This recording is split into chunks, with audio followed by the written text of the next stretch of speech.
తిరుపతి జిల్లా నారావారిపల్లెలో భోగి సంక్రాంతి సంబరాలు ఘనంగా నిర్వహించారు. ఈ వేడుకల్లో సీఎం చంద్రబాబు, ఆయన కుటుంబ సభ్యులు పాల్గొన్నారు. పండగ సందర్భంగా గ్రామంలో ముగ్గుల పోటీ నిర్వహించారు. ఈ పోటీలో 126 మంది మహిళలు పాల్గొన్నారు. సీఎం చంద్రబాబు నారా భువనేశ్వరి బ్రాహ్మణి పరిశీలించారు. పోటీలో పాల్గొన్న వారందరికీ 10,116 చొప్పున కానుక వేస్తున్నట్లు నారా భువనేశ్వరి ప్రకటించారు. నారావారిపల్లెలో సంక్రాంతి సంబరాలు ఘనంగా ప్రారంభమయ్యాయి.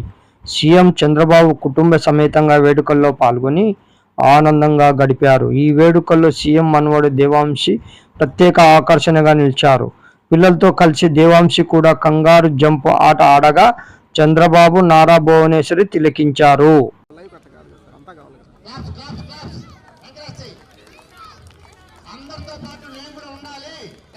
గంగాధర్ గారు